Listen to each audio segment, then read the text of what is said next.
ஹாய்ங்க, இந்த வீடியோவில் நம்ம வெந்தய இட்லி தாங்க அரைக்க போகிறோம். வாங்க வீடியோக்குள்ளே போகலாம். அதுக்கு பார்த்தீங்கன்னா நான் இந்த ஸ்பூன் இருக்குல்லங்க, இந்த ஒரு டேபிள் ஸ்பூன் சொல்லுவோம்ல, இந்த பெரிய ஸ்பூனில் இதில் வந்து நான் 3 டேபிள் ஸ்பூன் எடுத்திருக்கேன். வெந்தயம் மட்டும் ரொம்ப நேரம் ஊறணுங்க.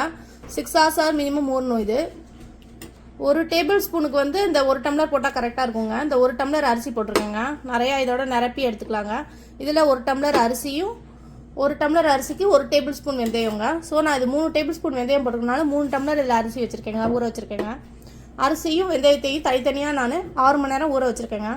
இப்போ ஃபஸ்ட்டு நம்ம வெந்தய இட்லிக்கு வெந்தயத்தை தாங்க ஃபஸ்ட்டு போட்டு அரைக்கணும். ஸோ வெந்தயத்தை போட்டு நம்ம அரைச்சிக்கலாங்க. இப்போ ஃபஸ்ட்டு வெந்தயத்தை போட்டேங்க, சீக்கிரமாகவே மசிஞ்சிருங்க. வெந்தயம்லாம் அங்கங்கே ஒட்டியிருக்கு. ஸோ ஸ்பூனை வச்சு நான் எடுத்து விட்டுக்கிறேங்க. லைட்டாக தண்ணி தெளித்து விட்டுக்கோங்கல்ல.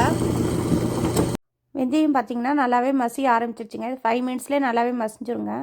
இது நல்லா மசிஞ்சோன்னே நம்ம அடுத்த அரிசியை போட்டு அரைச்சிக்கலாங்க.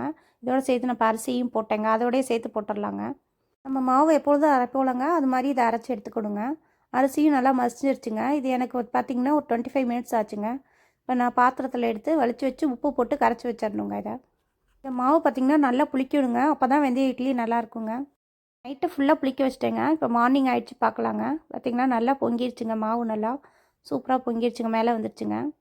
இதை இப்போ நம்ம நல்லா மிக்ஸ் பண்ணிக்கலாங்க. இது நார்மல் இட்லி மாவு மாதிரி இல்லாமல் தோசை மாவு கன்சிஸ்டன்சிக்கு இருக்கணுங்க. இது கொஞ்சம் தண்ணியாக தாங்க இருக்கும்.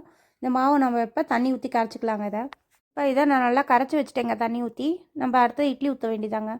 இட்லி பாத்திரத்தை வச்சு தண்ணி நல்லா சூடாகணுங்க. இது நல்லா தண்ணி கொதிச்சோன்னு தான் நம்ம இட்லி ஊற்ற ஆரம்பிக்கணுங்க. இப்போ தண்ணி நல்லா கொதிச்சிருச்சுங்க. நம்ம இட்லியை ஊற்றி இதில் வைக்க வேண்டியதாங்க.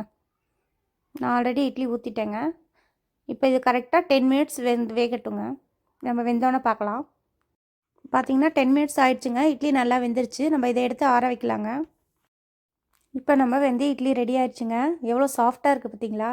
தொட்டு பார்த்தாவே தெரியும், நல்லா சாஃப்டாக இருக்குங்க. இது நல்லா ஆறணுன்னு எடுங்க. ஏன்னா நம்ம டேரெக்டாக தட்டில் ஊற்றிருக்கோம். துணி போட்டு ஊற்றுனீங்கன்னா சூப்பராக வருங்க வெந்தய இட்லி. நம்ம துணி போடாமல் ஊற்றின வாசி கொஞ்சம் லைட்டாக ஒட்டியிருக்குங்க. பட் பார்த்திங்கன்னா நல்லா சாஃப்டாக செம்ம சாஃப்டாக இருந்துச்சுங்க இட்லி. உங்களுக்கு பார்த்திங்கனாலே தெரியும், நல்லா சாஃப்டாக செம்மையாக இருந்துச்சுங்க. இதுக்கு வந்து நான் தக்காளி குருமா தாங்க பண்ணியிருந்தேன் இன்றைக்கி. வெந்தய இட்லி பார்த்திங்கன்னா நம்ம உடம்புக்கு ரொம்பவே நல்லதுங்க. சுகருக்கும் நல்லதுன்னு சொல்கிறாங்க. இதில் ஃபைபர் அதிகமாக இருக்குது. ஸோ டைஜஷனுக்கும் ரொம்ப நல்லதுங்க. நம்ம நெக்ஸ்ட் வீடியோவில் பார்க்கலாம். பாய்ங்க.